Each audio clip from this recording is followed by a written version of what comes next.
Hi there, you're listening to Unnatural Selection, the show about newsy type stuff and things. My name is George. My name is Adam. And with our powers combined, we are 66 100ths of Unnatural Selection. Make sure you visit us at our salubrious home on the web at unnaturalshow.com. You might notice that our co-host and fellow adventurer Tom is missing this week. It's because he is going through the joyous experience of moving flats. And so he won't be with us today. But we wish Tom and Alice the very best. R.I.P. Know you are loved. Yes, we wish them all the best through the dystopian hellscape that is unpacking. They did show us a little video of their apartment, which I thought was quite nice. Got a little video tour. That was nice. Very 21st century way of saying we don't want you to come and visit. We'll just show you online, and that's it. You don't have to come over. Tom's in Sydney, being the joke. Yes. I was going to pop in. I was just going to pop in yesterday and just do the pop in. I don't need to now. Just do a 10-hour drive. Pop in. 10-hour drive. Pop in. I saw a little. This is a complete sidebar. Just wear a nappy like that NASA lady. Yeah. Just do a 36-hour drive all in one go. Yeah. I saw a little ABC poll the other day, which was about sort of is it polite anymore to just pop in? Absolutely not. No, house? That is an extremely hostile act. Can I just say, the pop in, no longer welcome. You can't just Kramer this shit anymore where you just burst into someone else's house unannounced. That is an absolute act of I took like 10 psychic damage just from you saying that just there. Just the idea that someone would just be in my house unexpectedly. No, absolutely not. Hello, Clarice. So the whole concept was, is that gone? And I think, a lot of most people were like, no, please don't text ahead. Yeah. Whereas people, the obvious anxiety is got to make sure I've got milk in the fridge, got to have some Tim Tams, got to, make sure the toilet bowl's clean, because anyone under the age of 40, at least in my experience, like if you don't have to clean, you don't necessarily you clean. I think that's a you thing, buddy. I think that's a thing that you're projecting onto our entire generation. Why are you even worried about it? Like, because I clean. You're much neater than me. I'm clean. But your house is probably in a much better position for me just to rock up. There's a difference between the normal level of quiet cleanliness that I keep my house in and visitor cleanliness. And this is a remnant from my ethnic upbringing, is that when visitors come, everything's got to be perfect. Yeah. Okay. You get the good toilet paper out, you get the sorbent out, you get it's like, yes, we keep it clean, but then when visitors come, it's next level clean. You've got to have a packet of Scotch fingers ready to go. It's whatever else. Yeah. Got to make sure your toilet's clean. The good stuff. But the good Scotch fingers, the expensive ones from Scotland. That's my point, is that there's a delineation between what I'm happy to accept, which is clean, but it's not as clean as it could be. Yeah. We're just starting from different baselines. It's the same activity. We're just starting from different baselines, I think. Yeah, that's perhaps. Okay. Yeah. I will vacuum under the couch when we've got visitors. Okay, no, I won't get that far. That's the difference. Breathe in that smelly dust. I say it like I'm proud of it, but it's definitely a neuroses. I was vacuuming once when my mother-in-law was over. I was finishing the vacuuming as she arrived, and she goes, I have never vacuumed my house with the amount of thoroughness that I just witnessed you vacuuming your house with. Almost saying what is wrong with you? Yeah, it's funny because I've got a dust mite allergy as well, and I don't dust or vacuum as much as I should do for someone who has a dust mite allergy. But speaking of neuroses, Elon Musk. we could talk about this all day, but literally no one is interested in this. Elon Musk, it's a news and politics podcast, and so naturally, as someone who occupies far too much space in everyone's brain, rent free all of the time, Elon Musk has done a thing, and now we need to talk. We are forced by law to talk about it. So you might remember we talked about it a little while ago.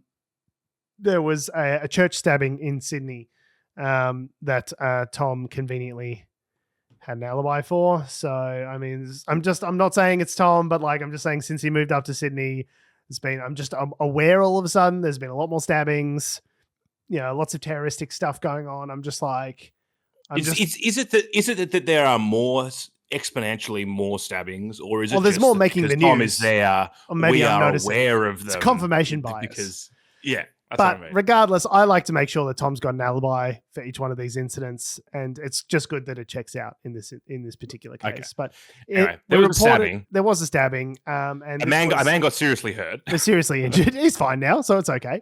But it was a young man who stabbed a pastor at a church, or a preacher. I'm not sure exactly what his title is, and it was recorded. From what I understand, this preacher does a lot of like live streaming and things like that. So it was actually like a recording of the stabbing happening, which of course the news media just fucking loves. Like anytime a crime happens on live stream, they're just vultures to the, But anyway, so this was obviously circulated widely online, namely on Twitter, and this is actually sorry, X.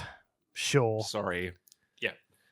Anyway, so it was circulating widely on X, and Australia's e-safety commissioner, which is a role that has been established via legislation by the federal government, which is an independent regulator who can, by law, deal with posts and things of an online nature that don't meet Australian public safety standards, or if it's to do with cyberbullying or revenge porn or any of these sorts of things.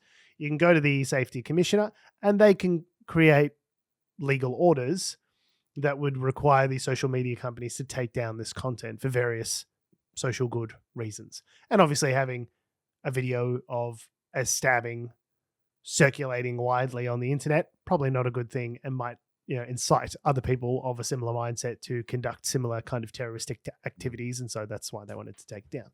Particularly because within the social media landscape, you don't necessarily have a control over what pops into your feed. So if you're if things are algorithmically based, you're not searching for like watch a cunt get stabbed. Like that's not something that you would go out of your way to look for necessarily. So these sorts of things just pop up, and a lot of underage people use these social media sites. There's no age verification as far as I'm aware to get onto Twitter, or if there is, it's easily circumvented. Wow. Like, are you 13? Are you 16? You go, yes. And it goes, okay. So there's kids on these social networks, and I don't think we should be putting snuff films on the internet for kids to look at as a matter of course, at least where they can, easily be accessed. So the e-safety commissioner issued an order against X, and they took down the posts that featured the attack in Australia, but not worldwide. And so there was a bit of a dispute between the government and X as to whether they would remove the content globally. And X, for obvious reasons, X were they were going to get a fine. It was like $480,000 a day or something ridiculous like that. Sure. The federal court agreed with the safety commissioner and had temporarily ordered X to hide the videos, but X refused to comply, saying I'm just going to say Twitter. It's so annoying. But it refused to comply, saying the order was not valid. So they did eventually block the access to the video on Twitter, but obviously users could easily get around this by switching on a VPN, right? So it's pretty easy for people in Australia to get access to this content still, even with the takedown order. They then tried to get a takedown globally, and then it turned to this whole stoush where, Musk was calling the e-safety commissioner a censorship commissar, and brought obviously the attention of Elon Musk, global evil billionaire, having a go at this individual public servant here in Australia, brought down a bunch of like death threats and, and things on this woman, and her family, and she was doxxed, and personal information of her children were exposed online. And so essentially the government's capitulated and said, okay, we're gonna stop doing this, and just like call off the death threats, please. And like, I think this is a terrifying precedent to set, where an obnoxious billionaire who doesn't give a single fuck about one of his minor markets can overrule the federal government and say suck eggs, and then sick his little weird doxing minions on public servants and have death threats and threats against their children happen, because they're these little 14-year-old internet pricks want to lick Elon Musk's boots. And then I threaten public safety, ignore the federal court, and then just do whatever they like. Like, that seems like a bad precedent to set. I mean, I also get it from Twitter's perspective. Like, you know, I don't understand how an order from one country can necessarily affect the global access for content for I guess other countries, because then the thing you precedent would can get set that goes that, like, well, you know, if Australia can say take down this video, then, you know, maybe I've got to think of an example of a dystopian hell state. Russia can go, you know, please take down this. The next has to take down all the videos of they do. War this crimes is the thing. in Ukraine. It's like they will, you know, you don't see any videos of Tiananmen Square on X in China. You know, like, because there are no videos of Tiananmen Square because they all got deleted back in the 90s. No. Anyway. Oh, no, I've seen pictures, certainly, from Tiananmen Square. There's pictures, but, like, there's not like... I'm certain I've seen videos of, like, a tank rolling towards a guy, for sure. Oh, there's that video. Yeah. But my point being is, in terms of the massacre... Oh, yeah. There's not stuff about that floating around, for sure. Yeah. But I guess the point is like, these large social media companies like Facebook, like, you know, they don't operate in certain countries, or they do operate in heavily caveated formats. Like you can't get Google in China, right? You can't get, you know, Facebook, but they've got Weibo. They've got, you know, the services that do operate in China and that operate in certain countries like China do so under a very heavily caveated form that allows those governments to say, well, if you're going to operate in this country, then you need to do so by these rules. And I'm kind of like, I think that if you are going to operate in a particular country, it's like any other business. If Twitter or Facebook or Instagram or any of these countries are going to operate in Australia and have Australian customers, then they need to abide by Australian rules and regulations. And which they did, sort of, after much back and forth. I mean, not without a fight. Yeah, but yeah, I mean, the worldwide aspect is a much more. But also, doesn't that violate their terms and conditions? Like someone having violence exercised upon them, like regardless of like whether it's worldwide censorship or not, which I think is a pretty weird fucking hill to die on as a video of someone getting stabbed. Is a snuff film. Like, no, I will die. I may not believe in your right to watch a snuff film, but I will defend to the death your right to watch a snuff film. Like, it just seems like the weirdest hill to fucking go down on, but whatever. Yeah. Another sidebar that I'll allow it. Recently, I'll allow it, but watch yourself, counselor. They've basically just, I saw an article where it was like, they've basically just admitted that they're cool with porn being on the platform. Yes. They're going to, I guess, try and increase the amount of protection for children. Well, I don't know what that means. So I remember, the statement came out and said something like, for consensual. And I don't know how someone at Twitter would gauge that the material is consensual or not. So here's the thing, is Twitter has kind of quietly allowed porn on its site for some time, right? There are porn stars on there. You can go and look at videos, there's sexual content on there. So it has been like in practice for some time that porn stars have been allowed to work there and function on there. And I'm not adverse to the idea that sex workers and other people have a social media network where they can freely, if you want to sign up to someone's OnlyFans and they want to advertise it, and that's commerce. I guess that's the freedom of the market. I think jobs and growth. So growth in people's pants, certainly. Obviously you got to protect kids from all of that. Yeah. And you also got to, if you're going to have it as a matter of policy that this kind of material is allowed on your site, well, then you need to have protections in place for kids viewing the material. You got to have protections around revenge porn, making sure, like, how can someone at Twitter verify whether or not images or video have been uploaded consensually by a person? They're not. It's an algorithm. Maybe they were made consensually with each other at the time, but they certainly didn't give permission for it to be posted to Twitter. Like, it just seems to me like it opens up a massive can of worms that Twitter, as a result of cutting its content team to the bone, content review team, the safety team, as a result of cutting those teams to the bone, Twitter really does not have the muscle to actually implement this in a way that would be safe for people. it'll just be like Meta, where it's like, that just gets fed off to an algorithm. But like the thing is with Meta is Meta's got a much more clear cut policy where they no go nudity, no no nudity, whatever. Like, and they can use AI to like, is that a nipple, and they can cut it out. I don't which know if is you know not, this though, that like, yes, AI flags those images, but there are manual people sitting in India somewhere or the Philippines that are manually reviewing these images as to whether I they don't know if violate. they are. They are. No. I've read articles about it, and it's like a horrendous job that no one wants, and people get burnt out and have to go visit psychologists. Like, it's a whole, like, AI can flag stuff and pick up on stuff, but there are human people involved in the chain that essentially their job is to look at child abuse material all day and take it off the site. And you can imagine how fucked you would be in the head after doing that job. No, it's not good. No one's handling this well, to be clear. Like, I think Facebook's got the strictest policy on it, and that's why we know as much information as we do about it, because Facebook's the one who's like, people think that because there's more information about it, that Facebook is the most egregious. It's like, no. Facebook is just the most transparent as to how fucked up it actually is. The rest of the platforms are really not doing quite as much. And yet, what we can tell from Facebook is that it's a fucking hellscape on there. And so we have to imagine that what's going on in Twitter and other platforms that are even less regulated, have even less oversight, is considerably worse, right? Like, you have to assume.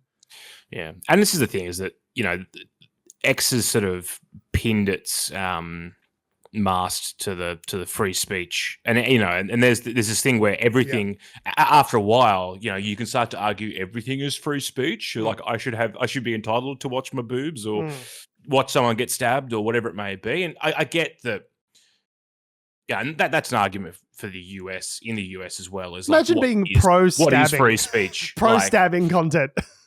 Like, it's the whole like just because, but again, this is the thing, is like, just because you have free speech doesn't mean you should use it. Like, and I think this is the part of the freedom of speech is not freedom of reach, right? The people seem to forget when we talk about freedom of speech as a legal principle. What we are talking about there is the ability for you to express your opinion, right? It has to be a valid opinion. It has to be like somewhat grounded in reality. It doesn't have to be a valid opinion. Not a valid opinion. Let me rephrase. Has to be somewhat grounded in reality. You can't say the theater's on fire if it's not on fire, right? So that's what I meant when I say valid, right? But you can't lie. You can't actively lie and mislead people and sell them falsehoods, because that's fraud. So there are limitations on speech. But what it is you can say things within a certain bandwidth that are legal, right? With the government not coming down and punishing you for that speech. That's what we talk about when we talk about the principle of freedom of speech. That's what it is jackbooted thugs don't come at your door, knock down your door because you criticized the government, right? Because you said ScoMo can't play April Sun in Cuba that good. You didn't say Modi may not be the son of God, and jackbooted thugs don't come through your door. That's what freedom of speech is. It is not freedom of reach, where you are allowed to post and get amplified algorithmically and get pushed out to millions of people. You don't have the freedom to do that. That is not a human right, right? That is something that private companies have created for the purposes of commerciality, right? You don't have the human right to reach 1 million people on Twitter. So Twitter is well within its rights as a private company to shut down any individual account that violates its terms of use, which is what it did in the case of Donald Trump, what it did in the case of Alex Jones and various other ne'er-do-wells, right? So and reversed those decisions, but subsequently maybe not Alex Jones under Elon Musk, they reversed Trump. But the principle stands is like, as a private company, they are kind of entitled to do what they like within the law, and so. But I just think that I think watching videos of people being stabbed online would fall against their terms of use, number one, and would be against the law. I'm pretty sure watching. Well, it must not be against their terms of use, because they were keen to just leave it circulating online in the other parts of the world that aren't Australia.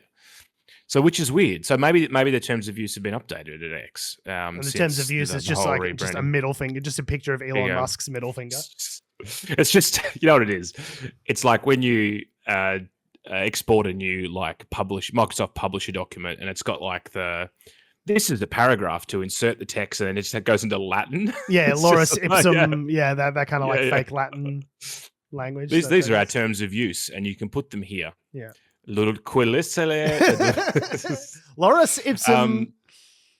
Yeah. So look, I guess my point is that I think freedom of speech in terms of freedom of reach, I completely agree. I think people though believe, if you've got a maximalist view of freedom of speech, it should be that you can say whatever the fuck you want with no repercussions, which is certainly been true in the pandemic. No legal repercussions. If people want to call you an idiot for expressing your idiotic views on the internet, well, true, they are also entitled to do that. And then people go, "Oh, it's cancel culture. You can't say anything nowadays." The people who are the loudest and who say things for a living are flopping around like fucking Muppets. Go, "You can't say anything nowadays." It's like, oh well, you have freedom of speech. You're not getting dragged away by the popo, but like, that doesn't mean I don't also have freedom of speech and can call you a fucking idiot for espousing dumb as fuck views on the internet. Like, well, people also, I think, sort of make the mistake that freedom of speech, is also freedom from reaction to a certain extent, like or abuse. And certainly, people piling on is not necessarily a good thing. But I think in the case of the pandemic, like people were saying, we covered this at great lengths during that period, in lockdown period, that there was just inane, untruthful, like misinformation, just disinformation, just being pumped out. And it was, some platforms would let it go, some would clamp down on it. It was just a fucking hellscape. Yeah, it wasn't good. So I think if you have a maximalist view of freedom of speech, all of that is just allowed. But I think Trump Trump as well, actually, but Elon Musk in particular has a maximalist view of freedom of speech.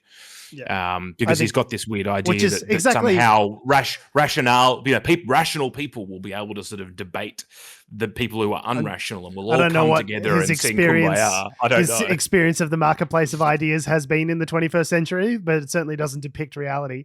So here's on Twitter's violent content policy line item of their help center.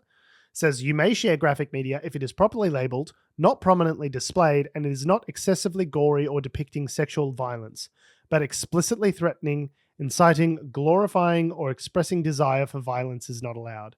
I would say stabbing someone on a live stream would be inciting violence or glorifying violence. Like, I think it actively does not comport with their own community standards. And for some reason, they're taking this maximalist Elon Musk position on it. Despite that, it's honestly maddening, because it's like nothing impoverishes our epistemology more than a broken social media environment. Like, our ways of knowing things and generating knowledge and living in a shared information environment is kind of predicated on us living in the same reality. Yeah, and nothing breaks that better than social media, right? So, and it's it got broken, probably started to break several years ago. It definitely broke during the pandemic, and I don't know. I'd say it started under Trump, but before Trump, to be honest. Yeah, and I don't think it's really recovered. I think, but you're right. The pandemic, you've got a whole wide open, right? You've got a whole sphere of the United States just living in their own reality, and we'll start talking about some other countries on that front, probably towards the end of this show, but. And to a certain extent, that's true here in Australia. We're not as bad as some other countries, I think, with our information ecosystem, probably because there's less people. Like, we've got a physically lower population, a literal lower population, which means that it's easier to sort of, I guess, account for the numbers, so to speak. You don't have those mega pockets of, like, sovereign citizens or vaccine denial. Like, they're just a smaller number of people here. They can't get like a critical mass. They can elect like maybe Pauline Hanson and like 1 or 2 seats in a preferential voting system. They're not going to. They don't make up the majority, right? Because they are just physically fewer of them, right?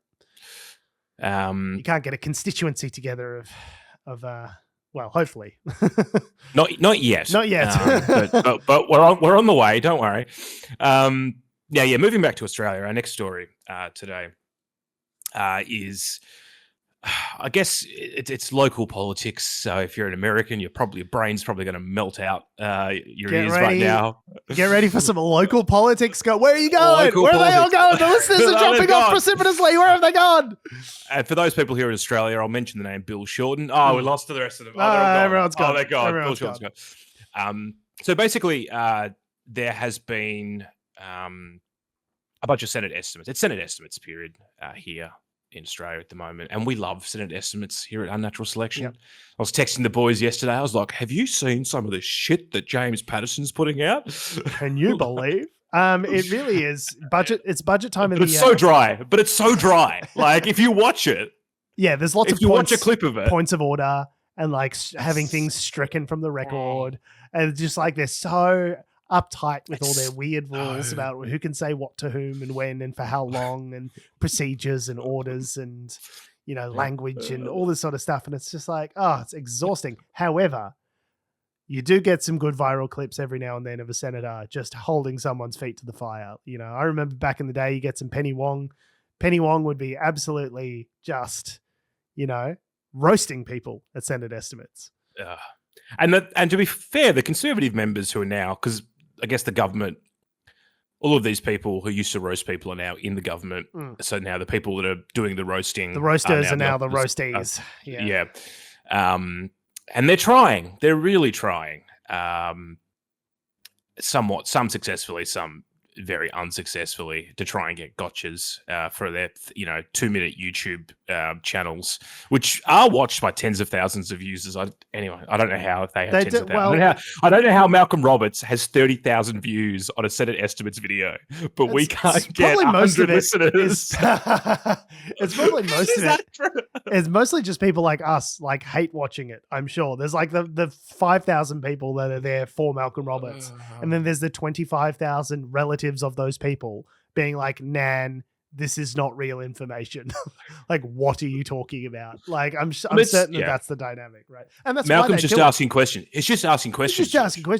James Patterson, I'm just asking if you did some grubby bullshit for the government. Okay, I'm just asking questions. Okay, it's certainly not a loaded political partisan question. I'm just asking, just curious, because I'd hate to think that some grubby political shit is happening behind the scenes with Labor. I'd hate to think that. Senator wink. Senator Patterson, can you please rephrase the question without the word grubby, please? Point of order. Yeah, so... Anyway, and that's the literal thing that just happened this week.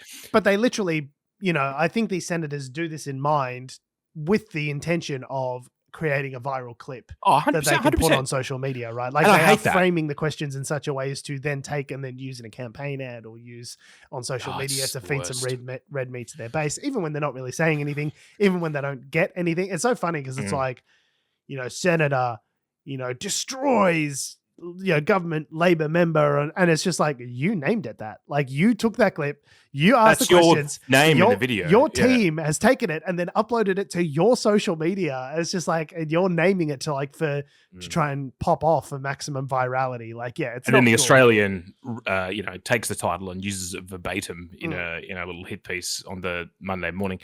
Anyway, so what we're talking about today though is some news with the NDIS. So basically, in one of the Senate estimates hearings, there's been a lot of debate around how the funding from the NDIS is being used. And I guess what they've, I'm going to find the actual person. It was the person from the regulator of the NDIS, and it is, what's his name? Dardo. What's his first name? Control F. John Dardo, who's the NDIS's integrity and fraud chief. There we go. Yep. And I'm just like scrolling back up and down the article looking for a name. So he just imagine the guy at The Guardian who's looking at the analytics for this page being like, what is he doing? Just scrolling back and forth. Like, this guy reads articles like 3 words at a time, the start of the article, the bottom of the article, back up to the top. I can't figure this guy out. He's crazy. He's just looking at all the ads. That's what it is. Anyway, so he gave evidence, Senate estimates, and basically said that under questioning as well from various Conservative senators, that there are a number of providers that have been basically allowing, NDIS participants to access drugs, alcohol. There's fraudulent payments being made, And the reason is that the payment checking system, so when you make a claim on the NDIS, you have to upload a receipt or whatever, that's described as quote unquote immature. So you don't necessarily need to have an ABN. You don't necessarily need to have, a line item description of what the invoice is. Because there's other systems like the Medicare rebate system, which I would It's all describe. coded.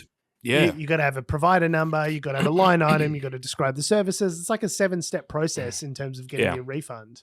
It's like, and it's pretty controlled as to like, if you don't do everything perfectly, you will get rejected. Like, so I don't know why that system of medical rebates is so different from this one, where it seems like you can just upload an invoice for like pingers and get reimbursed for it. Like how is it so different? I think what's happening is you have your payment for your disability or whatever it may be. And then you run out of money and you need a top up.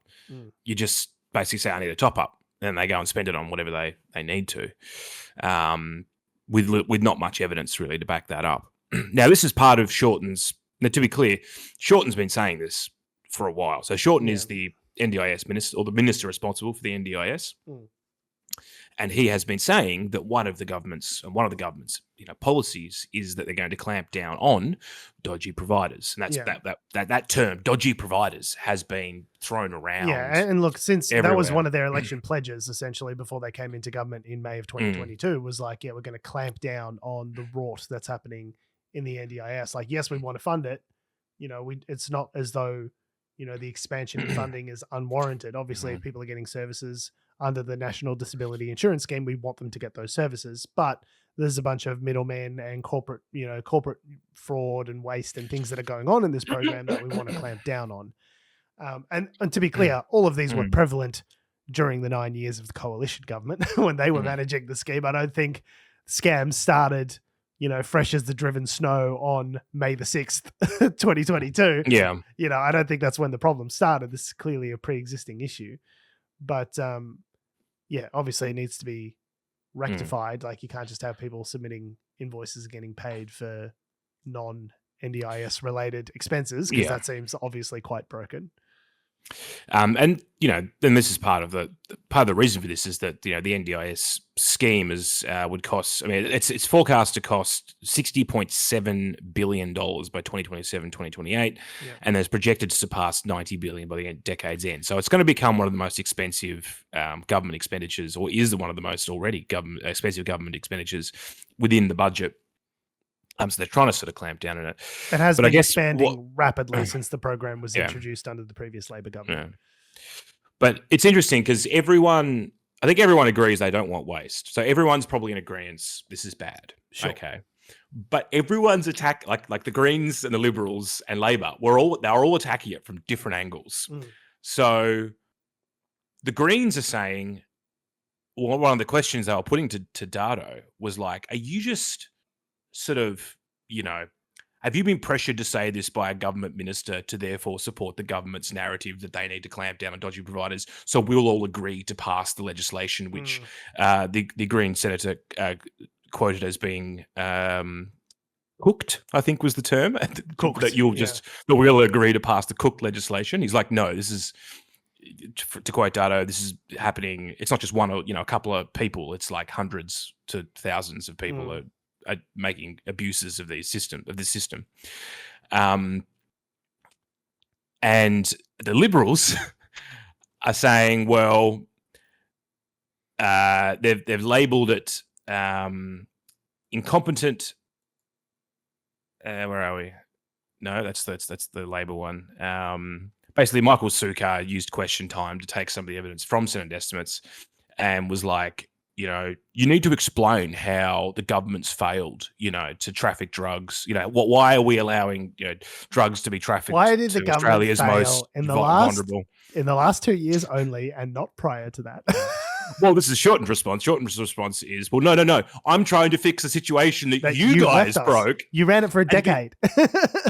And to be fair, so Labor started the NDIS back in the Rudd Gillard years, and then the Liberals actually expanded it. So there's been more funding put into the system under the coalition, but they didn't have a choice. They were sort of forced to, but yeah. However, in that growth, there's been checks and balances that weren't in place. So Just anyway, the balls of this guy. Sukar. Of Yeah, Sukar to be like, Sukar's. why didn't you? Yeah, this is bloody disgraceful. It's bloody Rotten. Who was running this? Oh, me? Literally us up until 24 months ago? Okay. You think you'd have a little shame. You just shut the fuck up. But no, they're like, this is ridiculous. The government's absolutely dropped the ball on this program, which is invented 2 years ago and certainly didn't exist prior to then. And who was running it then? Not sure. But So, yeah, I mean, I don't know exactly... I don't know if Dardo gave specific example. I mean, there was one example he gave of like, a participant being taken to a provider to get money out of an ATM, to then pay for drugs, basically. But here we go. Newsflash: large government bureaucracies don't necessarily run in the most efficient and and secure way possible.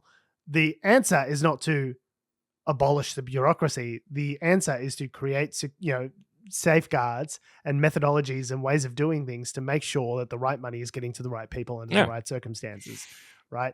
And I worry that criticism from the right, from the coalition about this, even if it's justified, even if it is to say like, hey, there's all this rot and waste and spending here, they're not doing it from a good faith place of like, we want to reform the NDIS to make it run as efficiently and effectively as possible. They're going to use it as a cudgel to turn around and beat Labor down at the next election, or, try and eviscerate the program altogether. They're not coming at it from a place of we want to make the NDIS better. They're coming at it from a place of we want to destroy the NDIS. And that's what, if you looked at their plans prior to the previous election, it was all about cutting the NDIS to the bone, not about making it more effective, but just about reducing the amount of money that was going into it. Well, stop. Like, to be clear, Labor this budget has pinned $14.4 billion worth of savings over the next 4 years in terms of cuts to the NDIS. Now, allegedly, this is going to that become it's coming out of like efficiencies and effectiveness and stopping rorts and all that sort of stuff. But I'm always skeptical when a government says that, because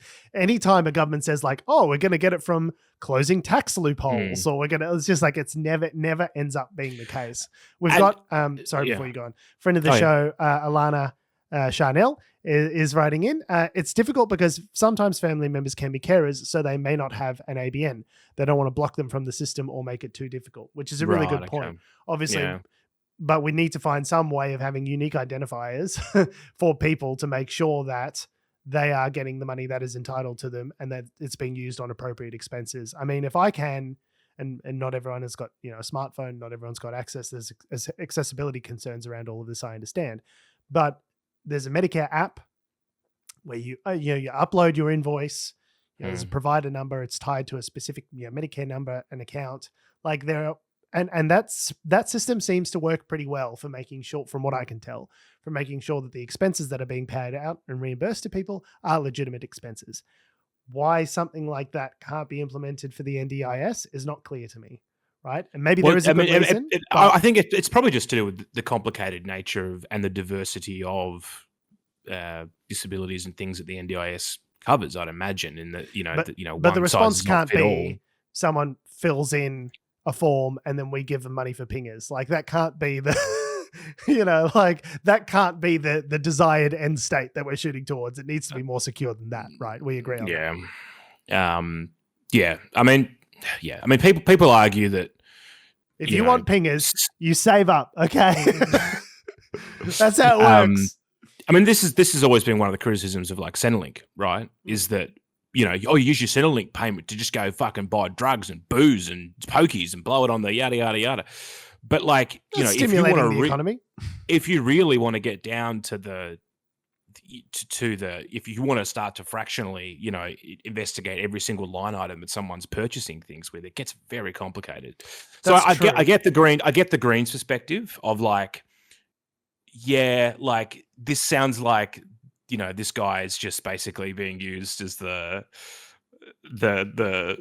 evidence for Bill Shorten's electoral promise, basically. And that, basically if the Greens agree to it, they're cutting $14.4 billion out of the disability scheme. Yeah. And look, it's funding. Like we haven't had any detail yet on what are they actually going to do to clamp down on dodgy providers? What are your measures, Bill Shorten, on how you're going to actually do this? I would like I some haven't heard much specificity around detail. that. Yeah. Yeah. All we hear is about numbers and numbers going up or numbers going down. And we don't Yeah. really hear a lot about the policy detail. I think that's a fair comment. By the way, that is absolutely something politicians do, is background, put stories out to the press that highlight the create an evidentiary permission structure for the legislation that they are about to pass. It's not a coincidence that we're hearing all of these stories about rort right at the time that the government's trying to pass legislation about rort. Like, you're trying to win the public opinion so that your legislation sails through, right? It's what Noam Chomsky calls manufactured consent. All of a sudden you're hearing all of these stories about the exact thing that's on the table. I'm afraid. So I guess we're going to do something about it. I guess we've got to do something about it, and guess that do something about it is pass legislation. Now, I'm not necessarily saying that this legislation is bad or doesn't address. Like, I don't know about the legislation. That's what I'm saying. I want to see more specifics. I don't think they've. Yeah, I haven't seen the actual. I'm inclined to if Jordan Steele John says that the legislation is cooked, I'm kind of inclined to believe him as someone who's a disabled person, disability activist. Like, I feel as though he would have a better grasp on these things than I do. So if he's not against it, I'm kind of like, that's making my radar go up a little bit.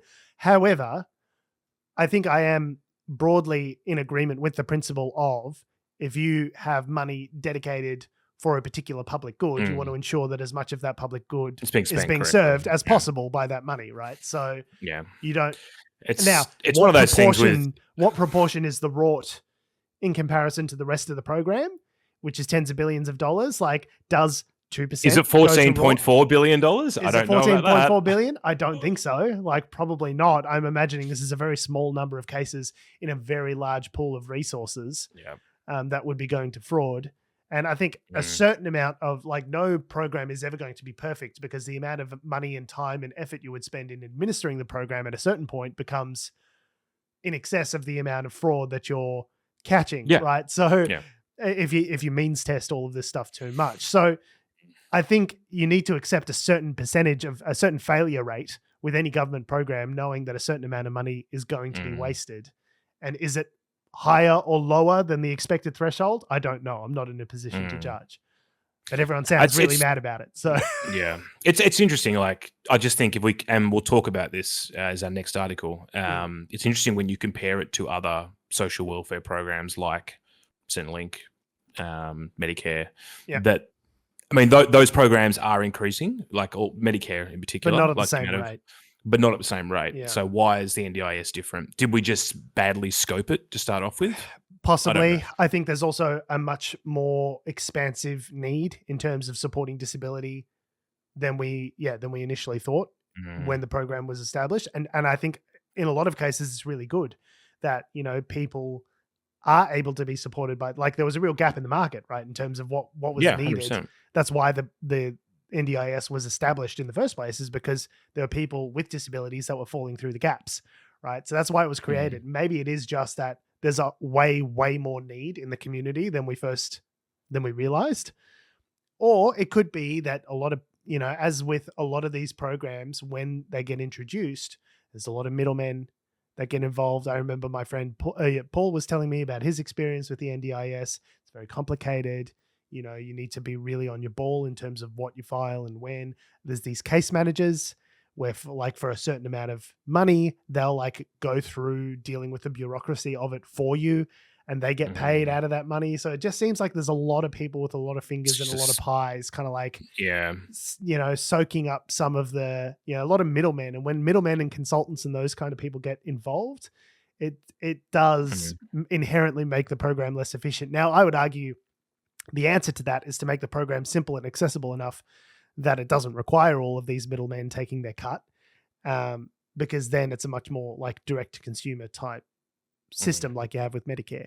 You don't have Medicare well, as far as I'm aware, it's not standard practice to have a Medicare consultant person that helps guide you through the bureaucracy, because it's so complicated in order for you to get your refund back from the GP.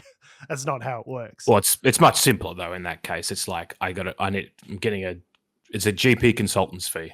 It's my rate is $180 an hour or something. But I guess what we should be shooting for is that level of simplicity, so that so it's accessible, so people can interact with the system in a way that's easy for them rather than needing all of these intermediate. Like the system shouldn't be so complicated that it necessitates a bureaucrat in the middle who takes a cut, because that's inevitably going to add to the cost of the program at every step. It increases the scope, and people see that and go, "Oh, I could do that." So next story is similarly. Words. Yep, thank you. It's too early. I need another coffee. By too early, also, it's 11 o'clock in the morning. It's not that early.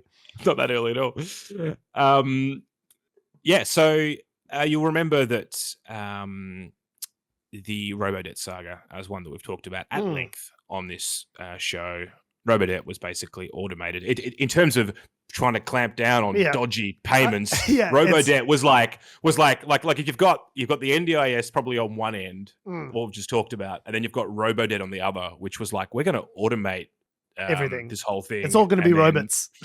And then obviously, default and debt notices and, were issued to all these people that were incorrect. Tens of thousands of people were affected. Anyway, the most pernicious part of the program was debt recovery services got involved and people were pursued and hounded relentlessly by those services for debts that they had to then proactively turn around and prove that they didn't owe by going through records that were sometimes years old, which was like a very stressful situation and time. And then a lot of times as it turned out, they didn't actually owe those debts at all because of this whole income averaging method that they employed to determine whether those debts were realistic or not. Like I remember Tom told us a story about his experience with Robodebt, saying, you owe this money and you got to provide all this information and put in your pay stubs from years ago. And luckily he still worked at the same organization, so he could reach back and access those. Get that information. Most people can't. If you leave a job, like they're not going to help you out with that sort of stuff, even though they should and are legally obliged to. He then put all of this information into the system and then it said, actually, you're all good. So like this whole rigmarole was like all this extra homework and stress and suffering that he had to go through in order to like get the information in proactively. The burden of proof was shifted onto the consumer entirely to prove that they didn't owe this money, which is absolutely not how this should work. So it's not how the legal, the basic principles of the law work in that regard. It's up to you to provide information at the time. But then, it's incumbent upon the government, if they're going to make a claim against you, to show the evidence with which they have come to that conclusion, right? Like that's how I would think it would work. Anyway, a bunch of people, caused a lot of stress and suffering and issues in people's lives. Several people, in stressful mental health situations ended up killing themselves, and it became a whole scandal. Anyway, so that's Robodebt. It's terrible. It's really bad. It was bad. It's bad. Anyway, there was a royal commission into Robodebt ended last year, or earlier this year perhaps, and there were findings made against a number of public servants as well as a couple of at that time sitting members of parliament. Several of those people were Scotticus Morrison, I believe, was mentioned a few times. These unnamed individuals, these unnamed public servants, were referred to the newly appointed National Anti-Corruption Commission, which is, I guess the new body that the Labor government set up under their electoral promise a couple of elections ago. One election ago, when they got elected, was their electoral promise. Yeah, so the LNP government had promised it in the prior election cycle. We got to, last election cycle, they hadn't delivered it, and so Labor did it. We'll do it.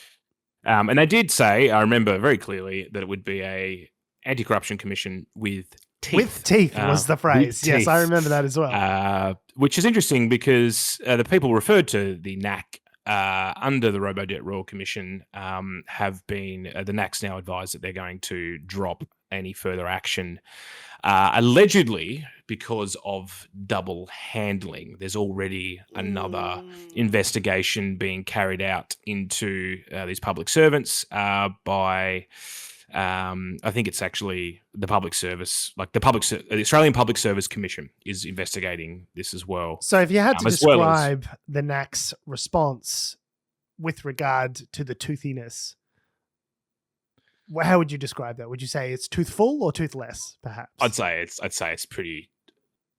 I'd say that they've picked up the food from the plate, and they're they've looked gumming at it. Like my infant, like my son, they have gotten the piece of muffin that's on their plate and they're kind of just gumming it. They're not really chewing it. They're not really swallowing it. And they're just then kind of like sucking on it. Eventually they've gone, don't I don't like this. this. And Don't they throw like it on the this. floor. Yeah.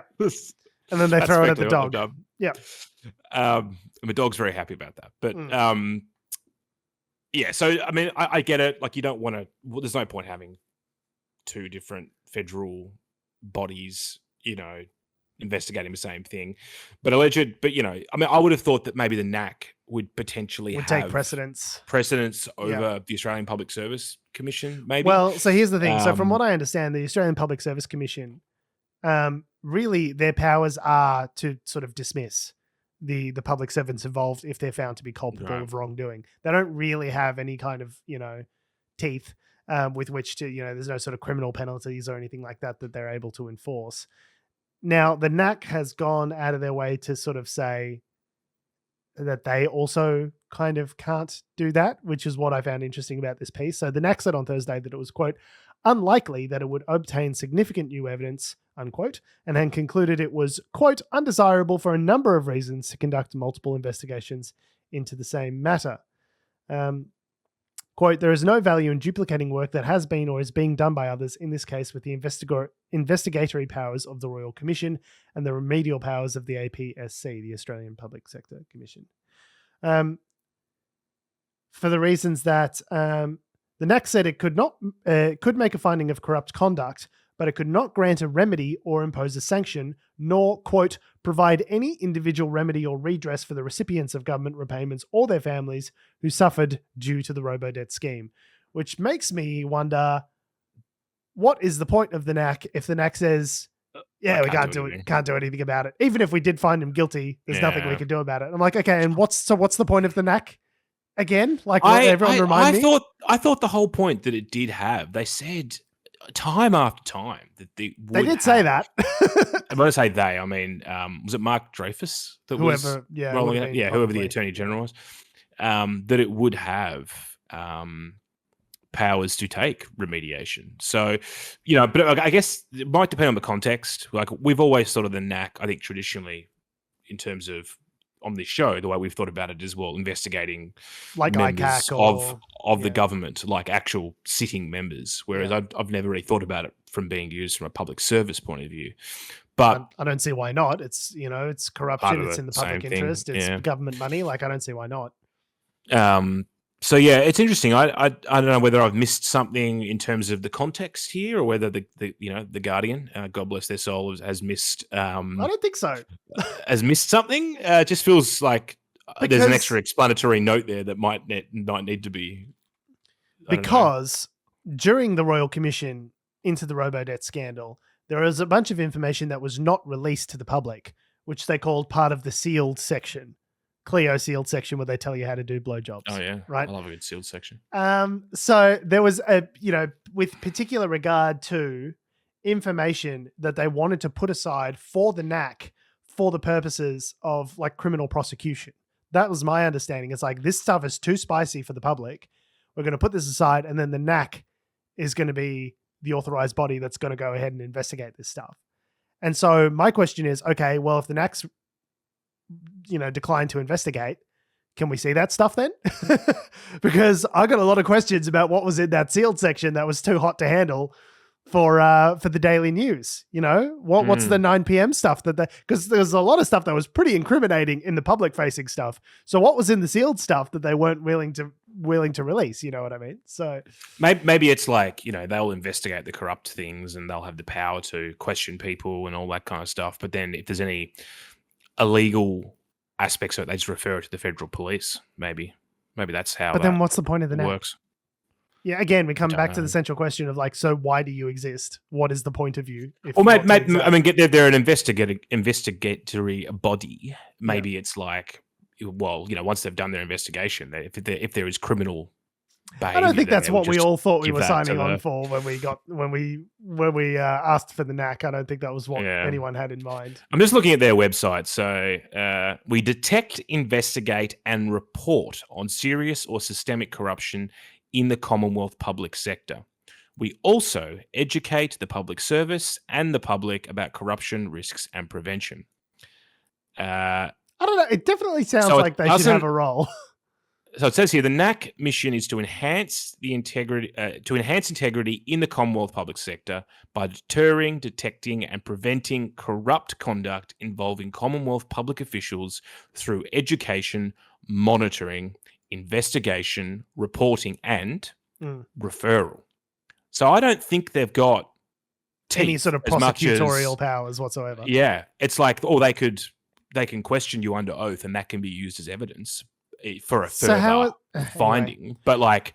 But I guess that makes sense. Like, if you do something wrong, the police get involved. But right? they can. They did say that they can issue a ruling of corrupt conduct. Right? What was the language? Yeah, they can. Yeah, they can issue a finding of corrupt conduct. So isn't that even just that in and of itself? Isn't that a form of justice to be able to turn around and say, "Hey, you were the health and human services minister at the time. You oversaw this. We find you guilty of corrupt conduct." Like, I think even that is justice in and of itself, because it then means other mechanisms can kind of click into place and try and hold people civilly accountable for their actions, or something like something else has to be able to happen as a result. Like the idea that the whole half of the reason the NAC was created, I feel like, was in response to the Robodebt scandal and people saying, this is government corruption run amok. We need a body that can oversee and penalize this kind of stuff when it takes place, and has the power to retroactively even investigate and look at this sort of stuff and hold members accountable. And then the NAC's like, hey, that was kind of the whole reason we were created, and we're just going to like handball it off to the Public Sector Commission to investigate. I don't know. That just feels like woefully inadequate to me. And the NAC noted 5 of the 6 public officials referred for a possible corruption investigation were also the subject of referrals to the Australian Public Service Commission. Well, what about the 6th one then? What about number 6? He's a good little boy. No, you can't just go like, okay, well, we got 5 of them. She'll be right. Like, they're being investigated by the We got him, ladies and gentlemen. We got him. We got him. Yeah, so it's interesting. It's probably the first test that I've seen of the NAC actually, and it's going looking at something great. Yeah, I don't know what you'd think that maybe like if they made a finding against someone, you'd think that the follow-on legislation would be dismissal, or like if you're a public servant, dismissal, or if it's like at the very least that would be the minimum. Yeah. Right, you've been corrupt. Yeah, goodbye. If I was found to be doing corrupt, awful shit at my job, not only would I be fired, you might be prosecuted. Like, there might be other consequences. Like, if you work in any other job that isn't public service in the government, it seems like, if you do corrupt, awful shit, there are consequences beyond just losing your job. And yet, I guess they figure it's just kind of like, he's all right. Don't worry about it. I guess the figure is the concept is that if they're going to dismiss someone, it should come under the existing powers of the Public Service Commission. But like, then why establish the NAC? Maybe the coalition was right, George. Maybe they were right the whole time. We didn't need the NAC. It's a waste of government expenditure. Maybe they were right. I'm not inclined to agree with the coalition government under basically any circumstances. Well, what about this? I should say the shadow government, the opposition. Shadow government.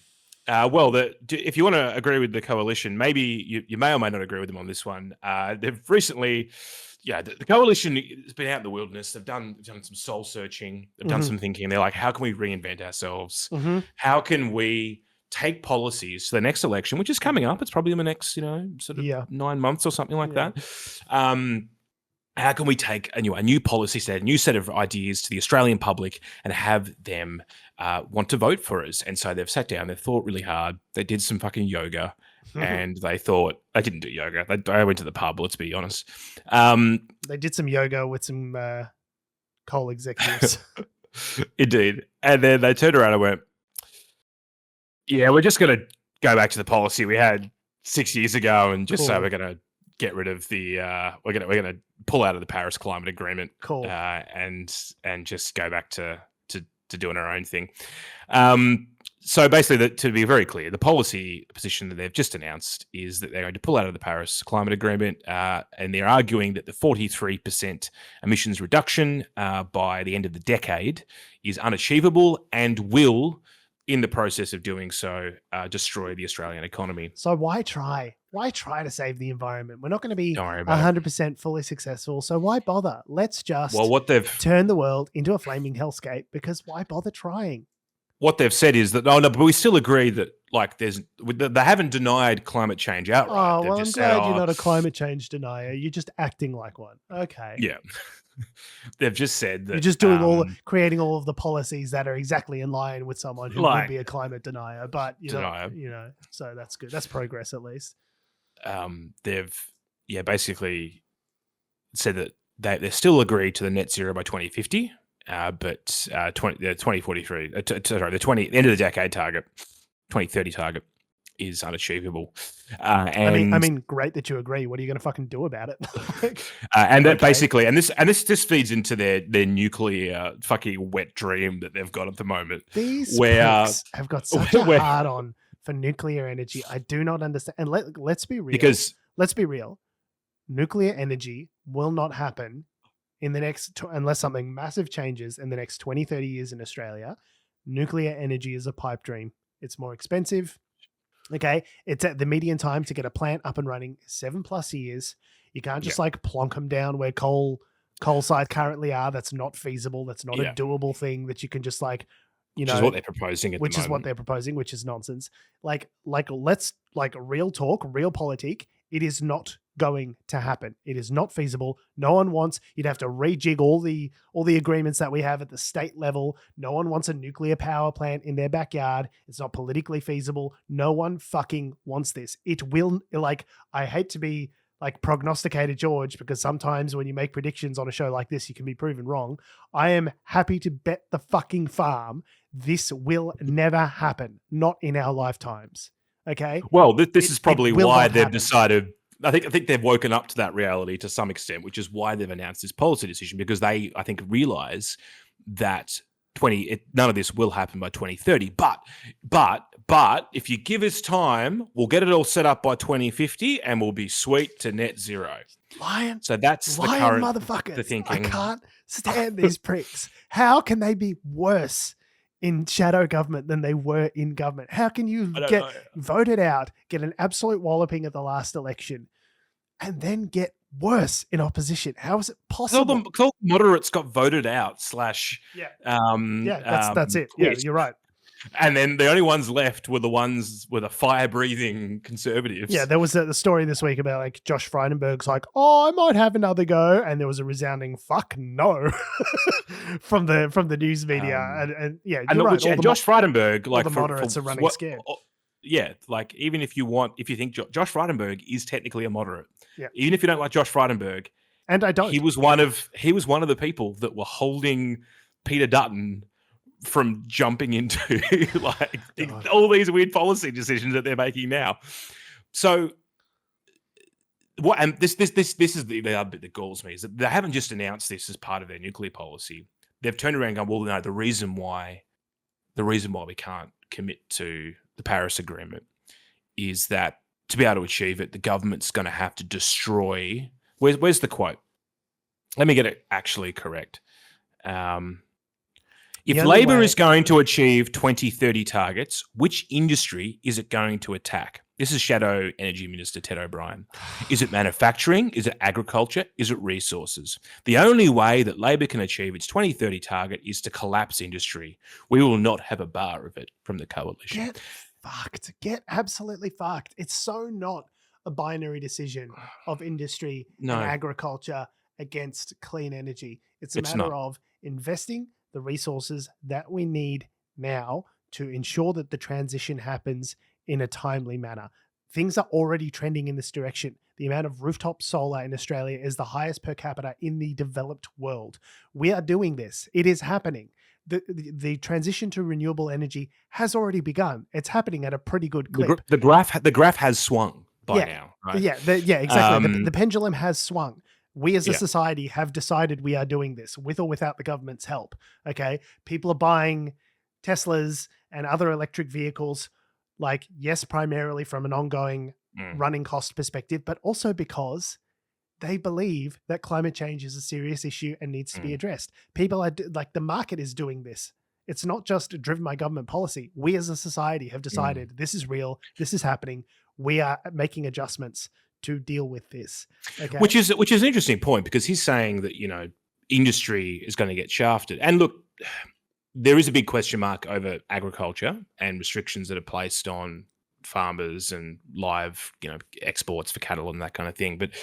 And putting that aside, like, big businesses want to be seen to be doing things about 100%. This. Steel producers, BP and Shell and all of these major producers are running ads constantly now, being like, "Hey, the renewable energy transition, we're a part of that. Like, so we're not the bad guys. We're not the fossil fuel producers. We're the ones that are going to help you with the transition to renewable energy." Which could just be messaging. Which is spin, of course, but like they recognize that the time of fossil fuel as a primary energy source, the time for denial is done. That was over 20 years ago. The time for convincing the public that the people who created the problem are also part of the solution, that's now, because they know the tide has turned. Okay. The idea that it's a binary choice of economy or, fixing the planet, like, we're done with that. We know the IRA, the Inflation Reduction Act in the United States, which is essentially a big spending bill on, creating efficient, supply chains for the production of renewable energy resources.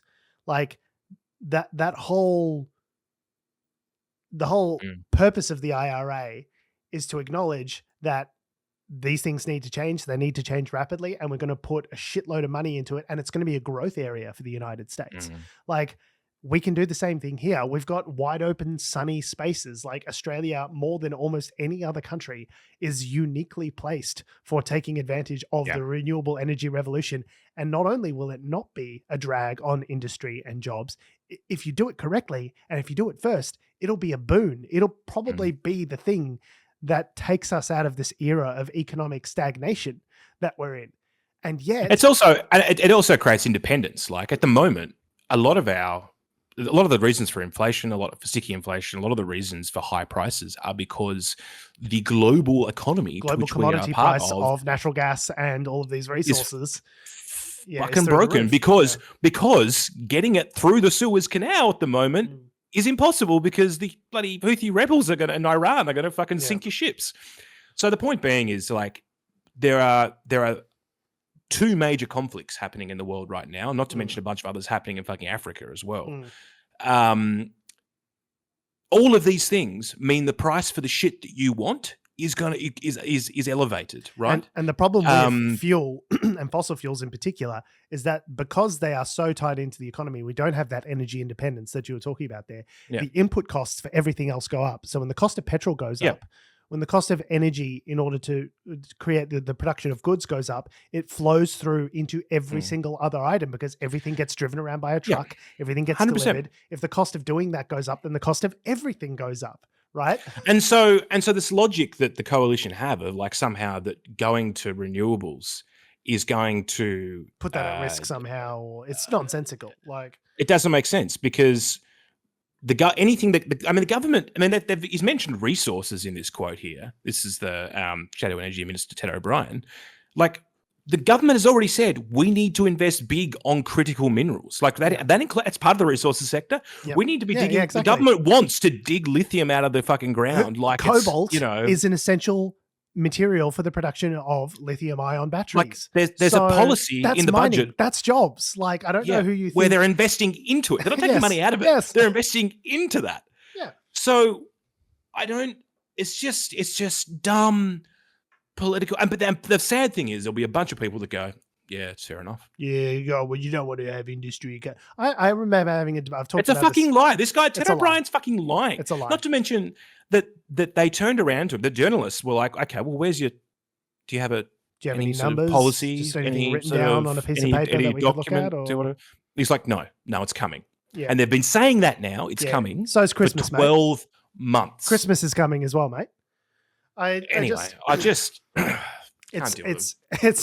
grotesque. And the fact that we're sort of like they're happy to roll the dice on all of our futures, like is really grotesque and disgusting. Just to get a couple of margins in a few seats. I remember arguing about this, with someone who was substantially older than myself about climate change and the reality of it and what it was going to do and all this sorts of things. And if you're looking for a little refresher on some terror, The Uninhabitable Earth which is a great book about, the differences between 2% and 3% raises in climate change by 2100 will bring you starkly back down to reality. I would recommend reading that. But I was having an argument with someone who's substantively older than me with regard to this question. And they're saying, oh, it's not going to do this. It's not going to do that. And I turned around and I said, but like, with respect, you're not going to be here. Like, my son will be here when these changes hit, in 20 years and 30 years and 50 years. You're not going to fucking be here because you're in your 70s. So, like, it's over for you. It doesn't matter. Here, like, WA's got the lowest amount of rainfall it's had in like ever over the last couple of years. Like, I just hate how we're having to still argue the point of climate change with people who, no offense, are not going to be around to feel its impacts. Like, no offense, your opinion doesn't matter anymore with regard to this question. Like, I don't care what Alan Jones thinks about fucking climate change because you got one foot in the grave. Like, I don't care what you think about this. You're not going to be around for it. Who cares what you think? It's infuriating that because you need, in a two-party democracy, you need a serious opposition to be able to they're useless. Yeah. To create serious policy and hold the government to account in a serious, good faith, credible way.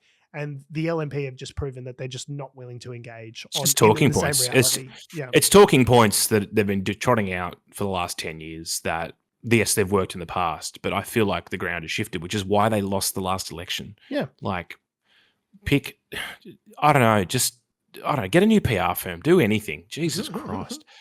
Now, I've got to go, but let's very quickly talk about this last article because it is pretty major news.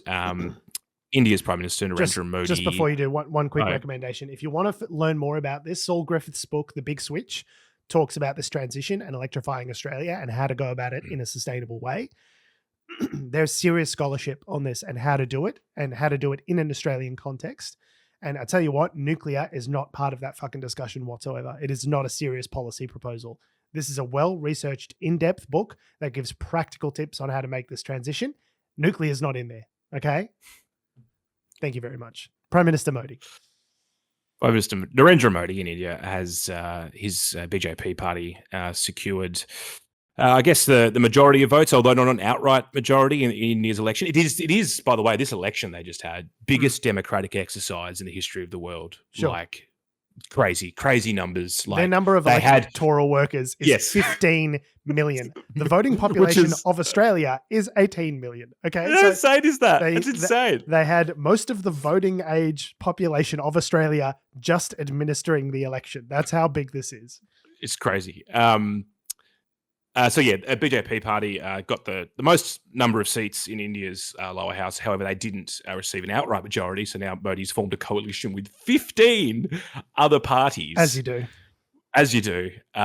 To form government. Now,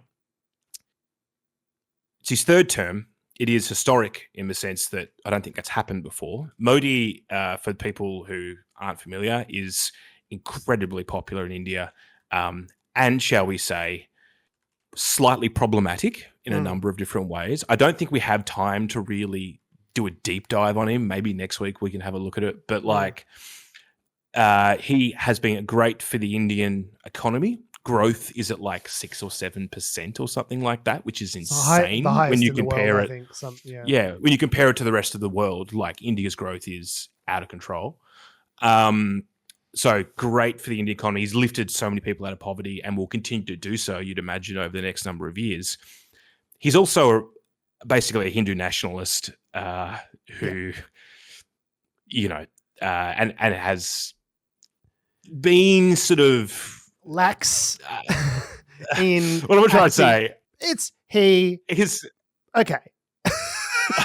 Put it quickly and simply. I don't want to do a deep dive, but and so there was in his home state of Gujarat, where he was a governor many years ago, There were some race riots, and a Muslim temple was torn down. It was very serious.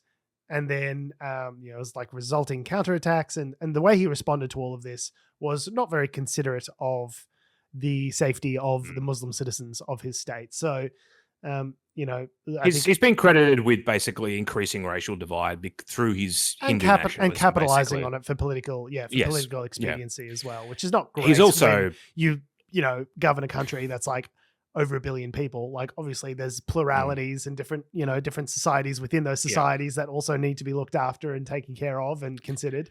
You can't ignore an entire minority in your country just because you're a Hindu nationalist, right? Like, and a minority, by the way, in India is still millions and hundreds millions of people because it's such a big population, right? Yeah.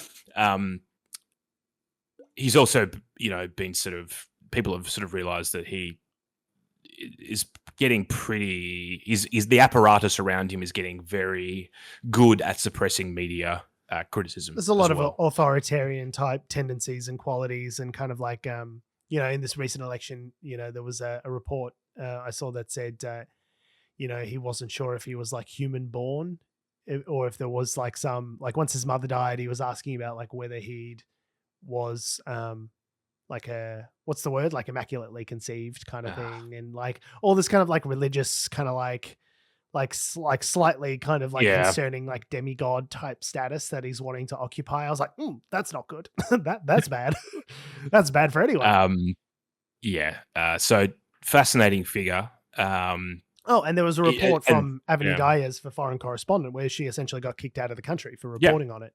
They didn't renew. Apparently, he's done one press conference in the last in 10 years or something. Yeah. Anyway, so he's won the election. Another 4 years, I think. I think it's 4 years. But not the resounding victory that they were talking about. They were talking about winning like 400 seats, getting an outright majority again, and that didn't happen. He's in a minority government now, and it's being, because they boasted so much. This is why generally prior to elections, parties will underplay the expectations as to how they're expected to perform, because if they fall short of those expectations, it still looks like a loss, right? And that's what's happened here, essentially, is they were boasting going so hard, saying that they were going to get 400 seats. They didn't get anywhere near that. Governing in the minority again, which they haven't done for 3 terms. It's not a good look for them. It's essentially been looked at as a rebuke, and essentially several different parties basically formed together to form an anti-Modi, an anti-BJP coalition to try and take him down. It seems like that effort has been largely successful, and that's a bunch of disparate kinds of parties, communists, pro-business, a bunch of like people who really don't belong in the same room together were happy to team up to try and take Modi down. So that should really tell you something. Do some googling on him. Is a fascinating character. Also on the international stage as well, in terms of his sort of the way leaders of, like, he was banned from going to the US and a bunch of other European countries for like 10 years because of the stuff in religious Gujarat. Extremist stuff. Because and then he became prime minister, and they were like, "We need to suck up real hard. You're the largest growing economy in the world. Can we please sell you some stuff?" And it's also like a hedge against China, right? Like, if we're wanting to contain China, then India is the superpower that you would turn to sort of try and help make that happen, right? And they will be a superpower. If they keep going at this rate, they will essentially be a superpower. Well, economically speaking, perhaps. So if you want, they probably haven't got necessarily the perhaps the international sway cred as much just yet.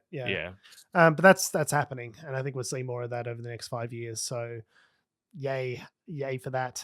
So if you want to learn more about this, recommend a report. So if you're in Australia, you can watch it on iView. It's called Looking for Modi with Avani Diaz, which is a piece I think she originally did for Foreign Correspondent, sort of talking about his election and his background and his upbringing and stuff. So definitely worth a watch, and we'll post the link for that in the show notes. On that note, we have been, we are, and we always will be Unnatural Selection. Make sure you visit us at our salubrious home on the web, unnaturalshow.com. Make sure you follow us on all the bullshit social media that have, do, or ever will exist. That's Facebook, X, YouTube, Twitter, whatever you want to call it, and motherflippin' TikTok. All of those things at Unnatural Show. Make sure you follow me on Twitter or Instagram at George Tsipos. And You can't follow me anywhere because I'm a recluse online, but you can follow me down to the theatre where I'll be seeing a musical in about an hour and a half. Oh, what you seeing? I see some Wicked. Wicked. The Fights with Gravity, motherfucker. Let's go. Let's go. No, we didn't. I can't sing that. I didn't request that. No one wanted that. So just keep that to yourself. Thanks for listening, guys. Love your faces. We'll see you next week.